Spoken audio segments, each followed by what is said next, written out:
Hello guys, मैं अनुकुल कुमार। आप देख रहे हैं मेरा चैनल कंसेप्ट लर्निंग। तो भाई आज मैं आ गया हूँ 9वीं कक्षा के लिए आपको पढ़ाने the fundamental unit of life. इस वीडियो में बेसिकली मैं ज़्यादा कंटेंट नहीं पढ़ाऊंगा। इस वीडियो में मैं आपको इंपॉर्टेंस बताऊंगा सबसे इग्नोर खाने वाली बुक का। कौन सी बुक है वो, कौन सी किताब है वो? एनसीईआरटी। एनसीईआरटी एक ऐसी किताब जिसको हर कोई इग्नोर करता है, इवन स्कूल के टीचर्स भी कई हद तक इग्नोर कर देते हैं। मैं आपको बताऊंगा एनसीईआरटी के सारे राज जो इस चैप्टर से रिलेटेड है। आज यहाँ पे मैं सारे राज खोलने वाला हूँ और एक स्टोरी की तरफ समझाने वाला हूँ। तो बने रहिए, ठीक है। तो शुरुआत करते हैं पहले। तो एक क्या होता है कि हमारे पास एक आदमी होता है, ठीक है। हमारे पास एक आदमी होता है जिसने क्या किया था, जिसने माइक्रोस्कोप जैसा कुछ बनाया था, ठीक है। अब उस आदमी ने क्या किया था। अब मैं आपको बातें कर रहा हूँ ये 17वीं सेंचुरी की। मतलब आपको ये अभी वेग लग रहा होगा, लेकिन 17वीं सेंचुरी में माइक्रोस्कोप बहुत बड़ी चीज होती थी। तो एक बंदे ने क्या किया, एक माइक्रोस्कोप जैसा कुछ डिजाइन किया था, ठीक है ना।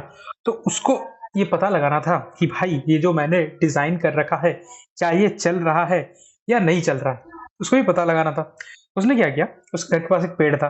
अब 17वीं सेंचुरी में आदमी कहाँ जाए, ठीक है। तो उसके घर के पास एक पेड़ था। वो पेड़ के पास गया। उसके पेड़ के पास से उसको जो बार्क रहता है, उसको जो बार्क बाहर वाला जो हिस्सा रहता है, बार्क इसको हम बोलते हैं। उसने एक छोटा सा टुकड़ा लिया बार्क का, ठीक है। एक छोटा सा टुकड़ा लिया बार्क का और बार्क को उसने उस माइक्रोस्कोप के अंडर में देखा। तो उसको बहुत बढ़िया लग रहा था क्योंकि उसने बार्क देख लिया था। भाई माइक्रोस्कोप के अंदर आप एक पेड़ की एक छोटे से सेल को माइक्रोस्कोप के अंदर देख रहे हो पहली बार, तो आपको बहुत मजा आएगा। और वो भी जब भी आपने माइक्रोस्कोप खुद डिजाइन कर रखा है, ठीक है। तो उसको कुछ हनी कॉम्ब जैसे स्ट्रक्चर दिख रहे थे। जैसे हनी कॉम्ब आपने देखा ना, हर कोई ने हनी कॉम्ब तो देखा होगा। तो हनी कॉम्ब जैसे उसको स्ट्रक्चर लग रहे थे, ठीक है। अब क्या होता है कि वो जो हनीकॉम्ब जैसा स्ट्रक्चर है वो उनको बॉक्सेस बुलाता है। बॉक्सेस बुलाता था, ठीक है ना, उसको बॉक्सेस बुलाता था। अब उस बॉक्सेस को, मतलब हनीकॉम्ब जैसा है, हनीकॉम्ब में जैसे डब्बे डब्बे डब्बे डब्बे बना रहता है, तो उसको वही बॉक्सेस टाइप के स्ट्रक्चर दिखने लगे। अब उसने उस बॉक्सेस टाइप के स्ट्रक्चर को क्या नाम दिया, उसने उस बॉक्सेस टाइप के स्ट्रक्चर को उसने नाम दे दिया उसको कि ये भाई ये जो बॉक्स तरीके के स्ट्रक्चर दिख रहे हैं, इनको मैं क्या बुलाऊंगा, इनको मैं सेल बुलाऊंगा। और वहीं से हमारे बायोलॉजी का शुरुआत हुआ कि सेल। अब उस बंदे ने, वो जो बंदा था, उस बंदे ने उनको सिर्फ सेल ही क्यों बुलाया, कुछ और भी तो बुला सकता था वो। वो बंदा क्या करता था, वो लैटिन लैंग्वेज यूज करता था। मैं बंदा बोल रहा हूँ, नहीं बोलना भी नीचे, ठीक है। तो वो क्या करते थे, वो लैटिन लैंग्वेज यूज करते थे, ठीक है। और लैटिन लैंग्वेज में सेल का मतलब होता है छोटा सा कमरा, छोटा सा कमरा। तो वो जो छोटे छोटे डब्बे दिख रहे थे, उनको वो छोटे छोटे कमरे लगे और उन्होंने सेल का नाम दे दिया। अब ये जो आदमी था, ये और कोई नहीं, और फेमस साइंटिस्ट रॉबर्ट हुक जी थे, जिसको एनसीईआरटी कहती है कि रॉबर्ट हुक जी ने एक कॉर्क लिया था, ठीक है। तो बेसिकली क्या होता है, बार्क होता है हमारे पास, उसमें कॉर्क रहता है। अब बार्क कॉर्क क्या है वो छोड़ दो, आपको बस इतना पता है कि पेड़ में वो गया, पेड़ से उसने टहनी, पेड़ की जो टहनी होती है और पेड़ का जो स्ट्रक्चर होता है, उसने बार्क निकाला, बार्क में से कॉर्क, ठीक है। बस इतना हमें समझना है, cork is a substance which comes from the bark of the tree. ये एनसीईआरटी में दे रखा है और कुछ नहीं जानना कॉर्क के बारे में, ठीक है। अब ये कौन से ईयर की बात है, ईयर की बात है 1665 की, ठीक है। उन्होंने उन्होंने इसको cells call this boxes cells. तो सेल क्या है, एक लैटिन वर्ड है फॉर ए लिटिल रूम, ठीक है। अब छोटा आपको लग सकता है ये इवेंट, क्योंकि यार आज की डेट में अगर आपको कोई कहे कि भाई ये सब हो रहा था, तो आपको वेग लगेगी, क्या चल रहा है, माइक्रोस्कोप तो हम देख रहे हैं भाई, हमारे लैब पे पड़ा हुआ है, ठीक है। तो लेकिन ये बायोलॉजी में बहुत ज्यादा क्रूशियल स्टेप था, क्रूशियल स्टेप आप इसको बोल सकते हैं कि समझाने में, ठीक है। अब उसके बाद आपकी एनसीईआरटी ने एक मतलब कंपाउंड माइक्रोस्कोप का डायग्राम दे रखा है और इसमें कुछ कुछ चीजें हैं जो देख लेना, अपने हिसाब से देख लेना, मतलब एग्जाम में तो पूछा नहीं जाएगा ये सब, ठीक है ना। तो ऐसे हमारे पास सेल आया। अब दोबारा एनसीईआरटी ने क्या किया, इस पैराग्राफ पे थोड़ी डेटा की बरसात कर दिया आप पे। मतलब ऐसे डेटा लिया और ऐसे मोटरों में पटाख करके मार दिया आपको, ठीक है। तो इसमें क्या बताया गया है, देखो इवेंट्स थोड़े से देख लेते हैं, इवेंट्स थोड़े से देख लेते हैं यार, मतलब बताया है तो कुछ कुछ तो करें। 1665 में सेल बना, ठीक है। 1674 में एक साइंटिस्ट थे एंटोन वॉन लिविनहॉक, उन्होंने फ्री लिविंग सेल्स को पॉन्ड वाटर से डिस्कवर किया और उन्होंने देखा। रॉबर्ट ब्राउन थे जो जिन्होंने 1831 में न्यूक्लियस डिस्कवर किया, रॉबर्ट ब्राउन, ठीक है। और 1839 में परकिंजे थे जिन्होंने प्रोटोप्लाज्म दिया। फिर शिल्डर और श्वान थे, शिल्डन थे 1838 में, श्वान थे 1839 में, और फिर वर्चो ने दिया, ठीक है। तो ये सब एनसीईआरटी ने डेटा आपके ऊपर फेंक के मारा है। एक इंपॉर्टेंट चीज जो इससे पूछी जा सकती है, आज तक पूछा नहीं गया लेकिन पूछा जा सकता है, एक क्रेडेंशियल क्वेश्चन बन सकता है कि भाई इलेक्ट्रॉन माइक्रोस्कोप कब डिस्कवर हुआ था 1940 में, इलेक्ट्रॉन माइक्रोस्कोप कब डिस्कवर हुआ था 1940 में, क्रेडेंशियल क्वेश्चन बन सकता है, आज तक पूछा नहीं गया, ठीक है। अब एनसीईआरटी ने फिर बताया है कि जो मैग्नीफाइंग लेंस की डिस्कवरी हुई, तो उन्होंने हमें माइक्रोस्कोपिक वर्ल्ड के बारे में बहुत कुछ पता चला और हमने ऑर्गेनिज्म देख लिए कि एक सेल है, तो हम जानते थे क्या है कि हमारे बॉडी में सेल्स हैं। तो एक सेल वो सब कुछ कर रहा है, अपना अपना सब कुछ कर रहा है माइक्रोस्कोपिक वर्ल्ड में। जैसे अमीबा हो गया, क्लामाइडोमोनास हो गया, पैरामीशियम हो गया, बैक्टीरिया हो गया। तो उनको उसने क्या किया, यूनिसेलुलर में डाल दिया। मतलब एक सेल बहुत सारे कुछ कर रहा है, यूनिसेलुलर में डाल दो, और 5-10 सेल मिलके कुछ कर रहे हैं तो वो मल्टी सेलुलर में डाल दो, ठीक है। अच्छा, तो एक बात यहाँ पे बहुत बहुत इंटरेस्टिंग है कि every multi cellular organism has come from a single cell. एक बात यहाँ पे बहुत इंटरेस्टिंग है, every multi cellular organism has come from single cell. मतलब आपका निर्माण एक सिंगल सेल से हुआ होगा। अब वो सिंगल सेल कौन सा है वो सिंगल सेल जिससे आपका निर्माण हुआ है? तो वो सिंगल सेल कौन सा है? वो सिंगल सेल है जाइगोट। एनसीईआरटी घुमा घुमा के बहुत लिखती है भाई। देखा यहाँ पे जाइगोट के बारे में आपको कहीं भी जाइगोट दिख रहा है? अब कहीं भी जाइगोट दिख रहा है? नहीं दिख रहा। फिर भी यहाँ पे एनसीईआरटी ने जाइगोट के बारे में जिक्र कर दिया, ठीक है। दूसरा, cells divide to produce cells of their own kind, ठीक है। उसके बाद लिखा गया, उसके बाद गौर करना, ऑल सेल्स दस come from pre existing sales. ये किसने दिया है पता है? ये वर्चो ने दिया है। ये वर्चो ने दिया है, ऑल सेल्स दस come from pre existing sales. कहाँ पे लिखा है? एनसीईआरटी में लिखा है ना, तेरे को तो बताता हूँ। ये देखो मोर्टूनो में देखो, ये देखो, ये देखो, by Virchow 1855 suggesting that all cells arise from pre existing cells. आप जो भी बोलते हैं कि एनसीईआरटी कुछ दे नहीं रखा, ये देखो, all cells arise from pre existing cells मोटूनो के डब्बे में दे रखा है, ठीक है। मोटूनो के डब्बे में दे रखा है, और यहाँ पे उसने मेन टेक्स्ट में मेंशन कर दे रखा है। अब अगर ये पूछ ले तो आप कुछ कुछ एलिगेशन लगा सकते हो एनसीईआरटी पे कि भाई तुमने तो बताया नहीं ये सब। अब every multicellular organism has come from a single cell zygote. Single cell कौन सा? जाइगोट, ठीक है। अच्छा, नेक्स्ट नेक्स्ट चलते हैं। तो भाई यहाँ पे मैं एक बहुत ही महान आदमी का एग्जांपल लेने जा रहा हूँ, ठीक है। द ग्रेट खली, आप सब लोग जानते हैं, बहुत महान रेसलर है वो, बहुत महान रेसलर है वो। अच्छा, ग्रेट खली का बॉडी शेप कैसा है? ग्रेट खली का जो शेप है, मतलब वो बॉडी की शेप कैसी है? मस्कुलर है वो, और हट्टा कट्टा है कि नहीं वो इंसान, ठीक है ना। और उनका साइज कैसा है? हाइट देखिए, हाइट साइज मतलब हाइट मान लो, हाइट मान लो बहुत बड़ा है भाई। ग्रेट खली की हाइट बहुत ज्यादा है, ठीक है। डब्ल्यूडब्ल्यू रेसलर्स के बीच में देखोगे तो शायद उनकी सबसे हाईएस्ट आती है, ठीक है। तो ह्यूज है, तो उनका जो शेप है वो मस्कुलर है। अब उनका जो साइज है वो भी ह्यूज है। अब मान लो कि ग्रेट खली रेसलर नहीं होते, कुछ और होते, तो क्या उनका शेप और साइज सेम होता? नहीं ना। तो उनका जो शेप और साइज है वो कौन डिसाइड कर रहा? उनका जो शेप और साइज है वो किससे डिसाइड हो रहा? उनके प्रोफेशन या फिर उनके फंक्शन से। वो क्या कर रहे हैं, उनका प्रोफेशन उनका फंक्शन ही तो हुआ। उनका प्रोफेशन जो है उनका फंक्शन हुआ।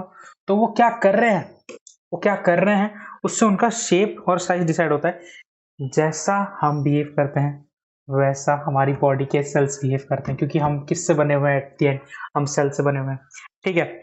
तो ग्रेट खाली उनका शेप और साइज किस चीज पे डिपेंड करता है? ये दो चीजें, कि आप कौन सा फंक्शन कर रहे हो। सेम सेम चीजें यहाँ पे एनसीईआरटी ने लिख रखी है कि the shape and the size, shape और साइज, दो चीजें कौन सी? शेप और size are related to the specific function they perform. Cells की, किसकी? सेल्स की। मतलब सेल्स की शेप और सेल्स की साइज वो डिपेंड करती है कि वो कौन सा काम कर रहे हैं, ठीक है। वो डिपेंड करती है वो कौन सा काम कर रहे हैं। यहाँ पे एक इंपॉर्टेंट पॉइंट, दूसरा इंपॉर्टेंट पॉइंट एनसीईआरटी ने बोला, ठीक है। अब वो बोलते हैं कि अमीबा के जो चेंजिंग शेप्स हैं, ठीक है, सेल शेप मोर और लेस फिक्स्ड हो सकती है, पेकुलियर हो सकती है। नर्व सेल्स के जैसे टिपिकल से शेप होता है नर्व सेल के पास, ठीक है। वो तो सही है, उसने एनसीईआरटी में बोला, ठीक है। उसके बाद धीरे से आप नीचे आओगे, उसने डिवीजन ऑफ लेबर की बात की है, ठीक है ना। वो ऐसे बोलता गया, फिर बोलता गया कि ह्यूमन बॉडी के पास बहुत सारे सेल्स हैं, और हमारे पास हार्ट है जो पंप ब्लड पंप करता है, हमारे पास स्टमक है जो फूड डाइजेस्ट करता है, हमारे पास किडनी है जो एक्सक्रीशन में हेल्प करती है। फिर उसने बताया कि डिवीजन ऑफ लेबर हमें देखने को मिलता है, ठीक है। डिवीजन ऑफ लेबर हमें एक सिंगल सेल में भी डिवीजन ऑफ लेबर देखने को मिलता है। और सिंगल सेल्स के पास क्या क्या होते हैं? कुछ कुछ मेम्ब्रेन बाउंड स्ट्रक्चर्स होते हैं, जिनको हम क्या कहते हैं? जिनको हम सेल ऑर्गेनल्स कहते हैं। एक सेल है मेरे पास, ये मान लो मेरा हाथ एक सेल है, ठीक है। इसके पास कुछ ऑर्गेनल्स हैं, जिससे जैसे फिंगर्स होगी, ये फिंगर एक एक ऑर्गेनल को रिप्रेजेंट करनी है। अब ये फिंगर्स का अलग अलग रोल है, ठीक है ना। तो each kind of cell organelle performs a specific function, ठीक है। ये एनसीईआरटी ने कर रखा है। और उसने क्या रखा है कि हाँ, ये सेल ऑर्गेनल्स स्पेसिफिक कंपोनेंट्स में सेल ऑर्गेनल्स। अब फिर a cell is able to live and perform all its functions because of this organelles मिलके सेल बनाते हैं। ऑल सेल्स, अच्छा, all cells are found to have the same organelles. तो NCERT ने यहाँ पे एक बात की कि आप दुनिया की कोई भी सेल उठा लो, आप मेरी चीक से एक सेल उठा लो, ठीक है, आप एक प्याज की ऑनियन पील से एक सेल उठा लो, आप किसी पेड़ से एक सेल उठा लो, ऑर्गेनल सेम रहते हैं।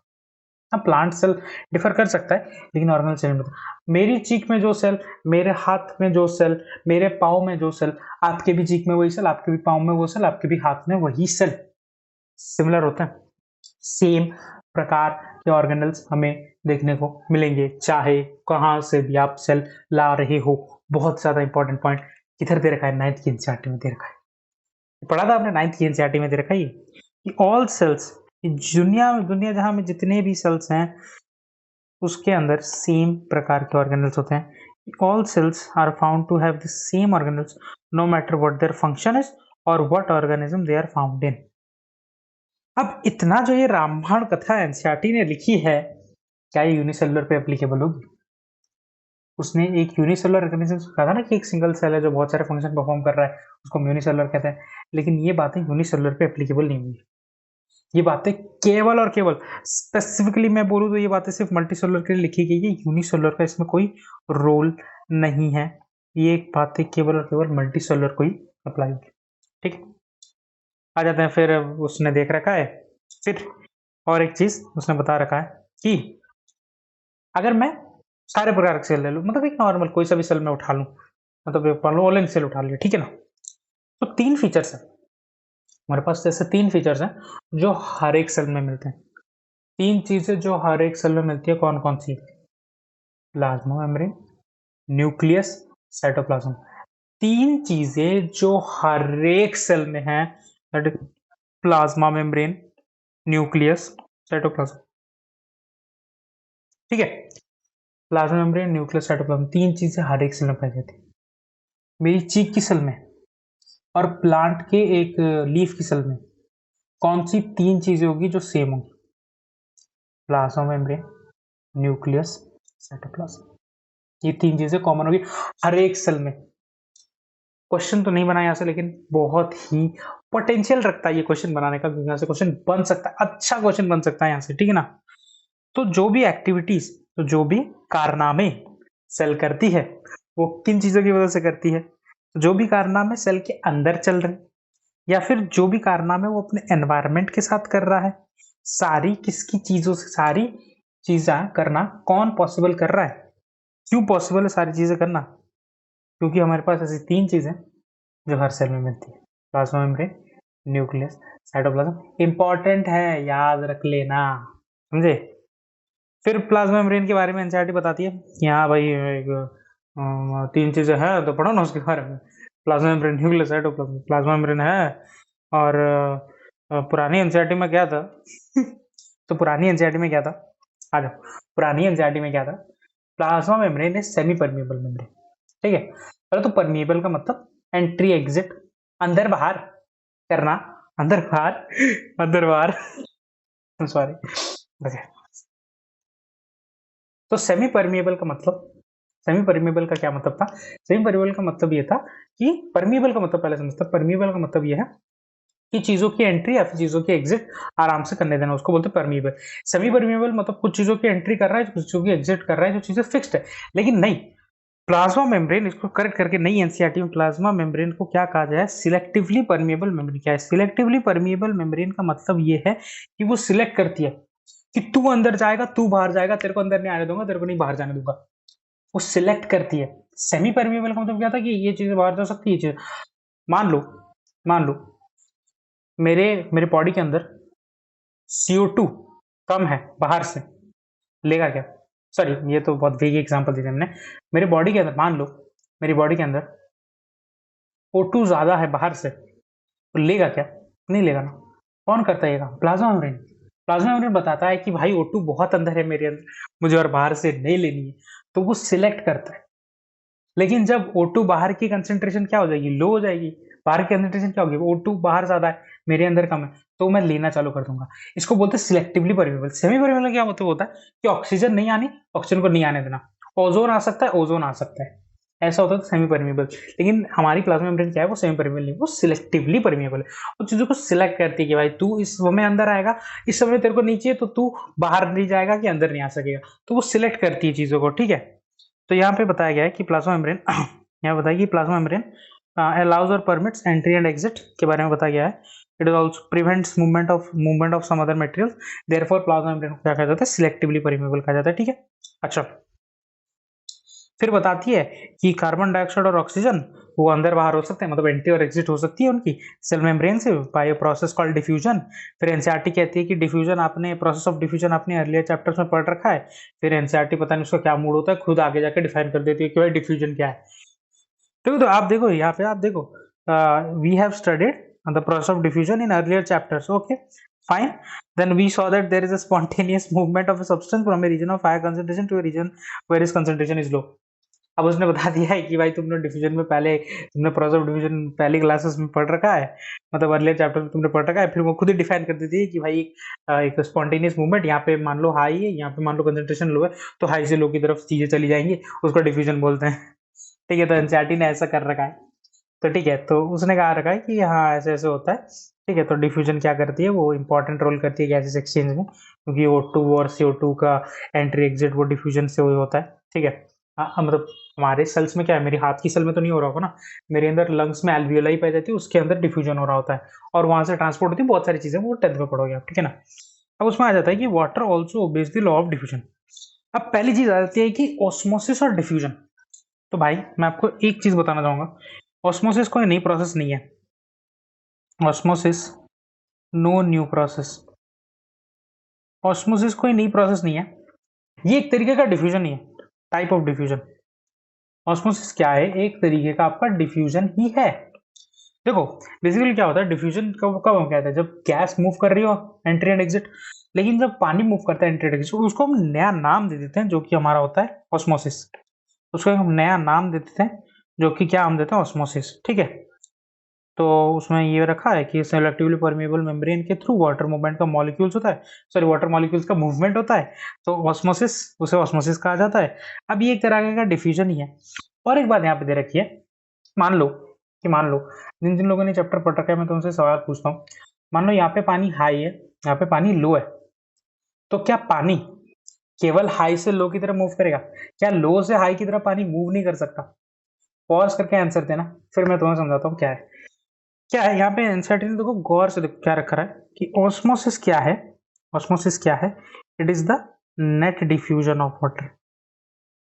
Osmosis the net diffusion of water, diffusion of water तो है ही भाई। Osmosis the net net diffusion of water. ये नेट शब्द पे जरा गौर करना, नेट शब्द पे जरा गौर करना।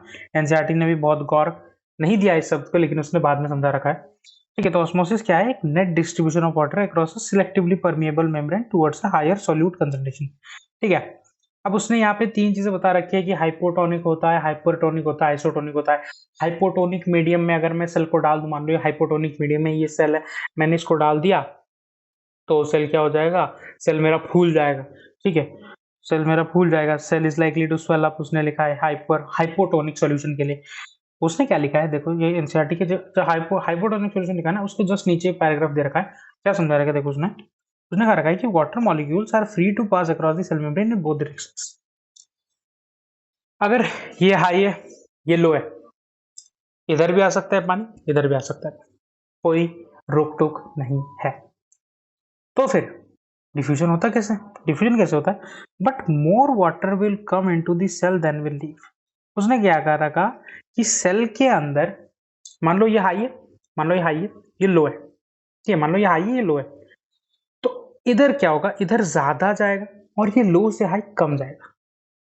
समझ रहा, मेरी बात समझो, ठीक है। मैं क्या बोल रहा हूँ कि मान लो ये तो मेरे पास दो कंटेनर है, मेरे पास दो कंटेनर, इसमें क्या है, इसमें 10 ml पानी है, इसमें 5 ml पानी है। तो यहाँ पानी का हाई कंसंट्रेशन है, यहाँ पानी का लो कंसंट्रेशन है। मान लो अगर ये मैंने यहाँ पे एक छेद कर दिया, एक छोटा सा मैंने, सॉरी एक छोटा सा मैंने यहाँ पे छेद कर दिया।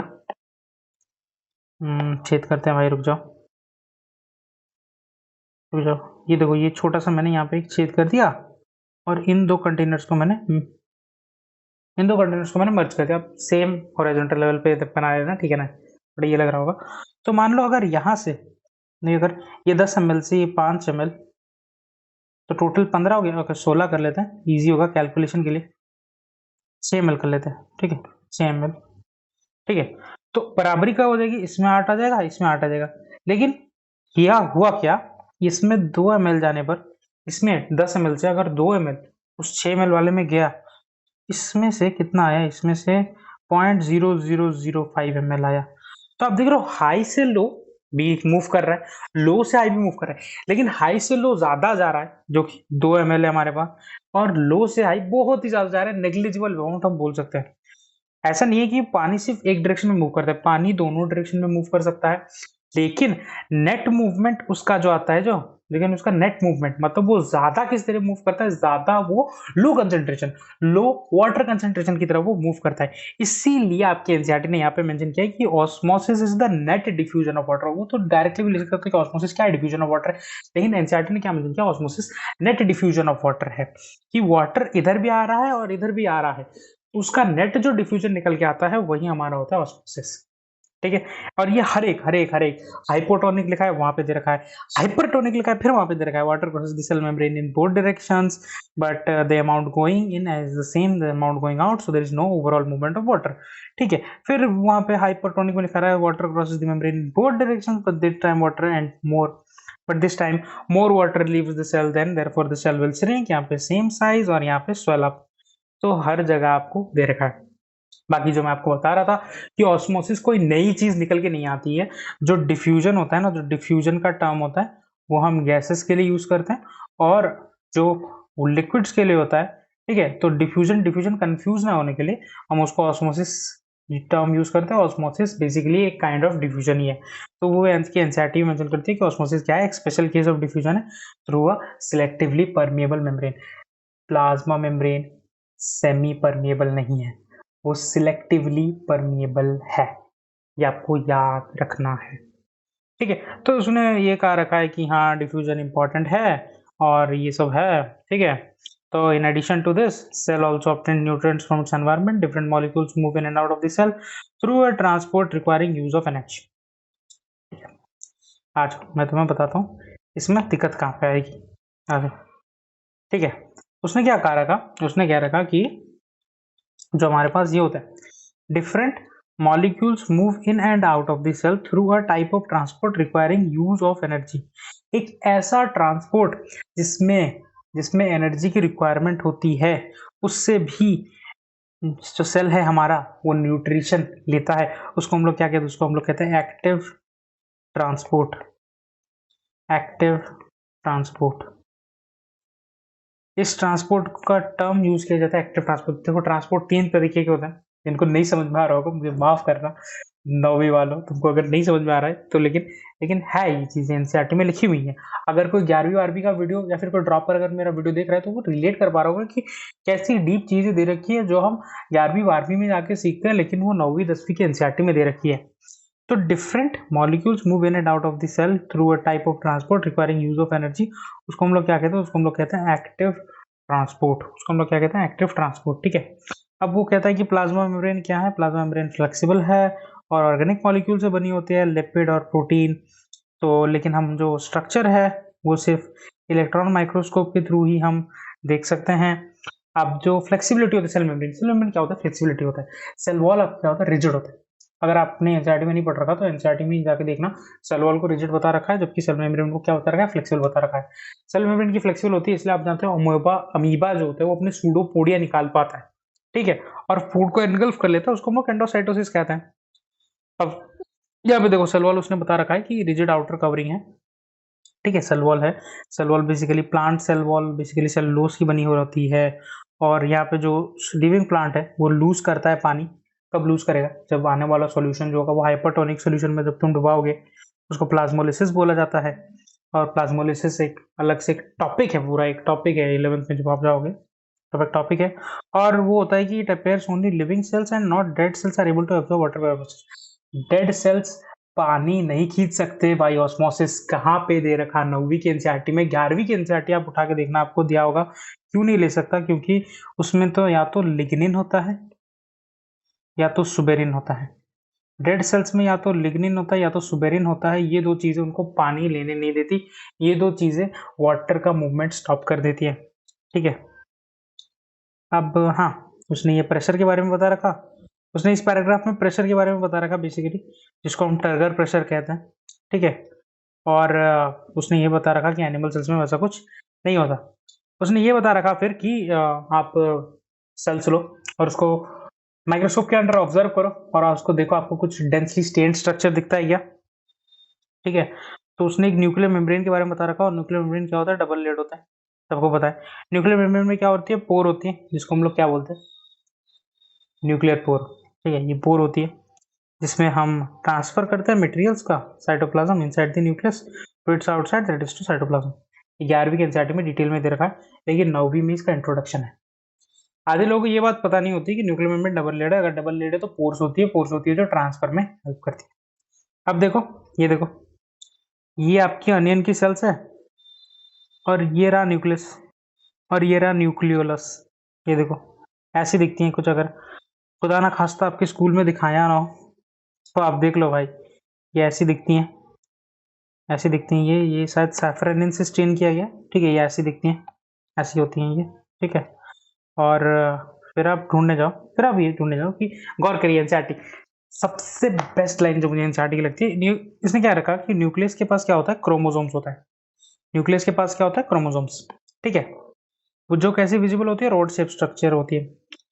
Only when this cell is about to divide, rod shape structure हमको कब दिखती है, रॉड शेप स्ट्रक्चर आपको न्यूक्लियस में, जिसको एनसीईआरटी ने बोल रखा है क्रोमोसोम्स, आपको कब दिखेंगी, जब सेल डिवाइड कर रहा होगा, तभी आपको वो रॉड शेप स्ट्रक्चर, जिसको हम क्रोमोसोम बोलते हैं, वो दिखेगी। अब क्रोमोसोम्स के पास इनहेरिटेंस का कैरेक्टर्स होता है जो डीएनए की मॉलिक्यूल्स में जाता है। क्रोमोसोम्स किससे बने होते हैं, डीएनए प्रोटीन, डीएनए और प्रोटीन से बने होता है। ठीक है।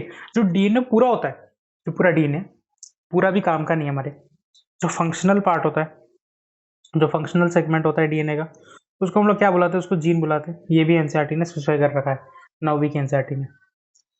तो न्यूक्लियस के पास आपको क्रोमोसोम्स कब दिखेंगे, जब सेल डिवाइड कर रहा होगा, रॉड शेप स्ट्रक्चर्स आपको दिखेंगे, जिसको हम लोग क्या बोलते हैं, क्रोमोसोम्स। ठीक है। अब in a cell segments of DNA are called genes. ठीक है, इन अ सेल, दोबारा उसने क्या लिखा कि जब सेल डिवाइड नहीं कर रहा होगा, in a cell which is not dividing, this DNA is present at part of chromatin material. This present is this DNA is present at chromatin material, और क्रोमेटिन मटेरियल विजिबल होता है entangled mass of thread like structures whenever the cell is about to divide. जब cell divide कर रहा होगा तब क्या होगा, क्रोमेटिन मटेरियल्स क्या हो जाएगा, क्रोमोसोम्स में ऑर्गेनाइज हो जाएगा। तो सेल ने पहले क्या बता रखा कि न्यूक्लियस में आपको कुछ रॉड शेप स्ट्रक्चर्स दिखेंगे, जिसका जिसका नाम क्या है, क्रोमोसोम्स। कब दिखेंगे, जब सेल डिवाइड कर रहा होगा। जब सेल नहीं डिवाइड कर रहा होगा तो आपको क्या दिखेगा, क्रोमेटिन मटेरियल दिखेगा। आपको क्या दिखेगा, आपको डीएनए क्रोमेटिन मटेरियल में दिखेगा, जैसे थ्रेड लाइक स्ट्रक्चर्स आपको दिखेंगे। जब सेल को डिवाइड करना होगा तो यही क्रोमेटिन मटेरियल किसमें कन्वर्ट हो जाएगा, यही क्रोमेटिन मटेरियल कन्वर्ट हो जाएगा क्रोमोसोम्स में। ये 9वीं के एनसीईआरटी में दे रखा है। 11वीं वालों और 12वीं वालों और प्रॉपर मेरी चीजों को समझ पा रहे होंगे कि मैं क्यों स्ट्रेस करता हूँ 9वीं कक्षा 10वीं कक्षा को, कि आप अपनी एनसीईआरटी अच्छे से फॉलो करें। Is because of this.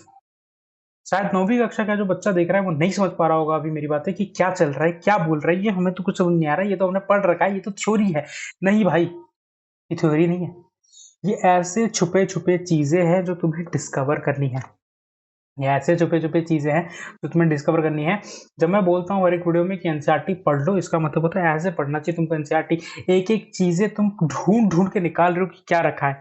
अब देखो, उसने बोला रॉड शेप स्ट्रक्चर्स तुम्हें दिखती है, जिसको क्रोमोसोम्स, ये देखो क्रोमोसोम्स, ये देखो, ये क्रोमोसोम्स है। अगर आपको दिख रहा होगा, अगर आप देख पा रहे होंगे तो ये देखो, ये क्रोमोसोम्स है। देखो रॉड जैसी दिख रही है तुमको, ये देखो, ये क्रोमोसोम्स है, ये क्रोमोसोम्स है, ये क्रोमोसोम्स है। अब क्रोमैटिन कैसे दिखता है, ये देखो, देखो क्रोमैटिन ऐसे दिखता है। ये देखिए, ये देखिए क्रोमैटिन आपको कैसा दिख रहा है, थ्रेड लाइक दिख रहा है। और क्रोमोसोम्स कैसे दिख रहा है, रॉड शेप दिख रहा है तुमको।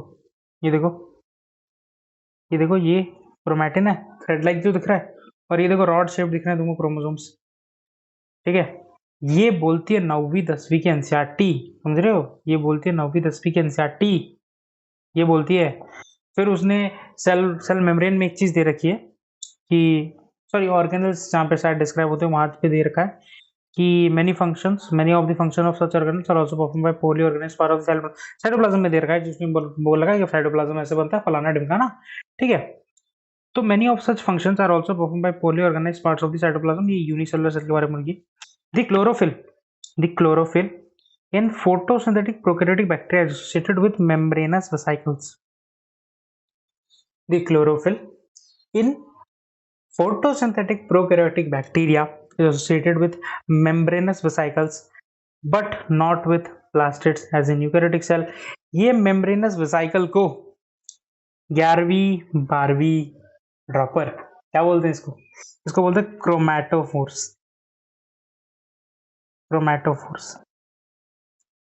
ये आप कहाँ पढ़ते हो? 11वीं कक्षा में पढ़ते हो।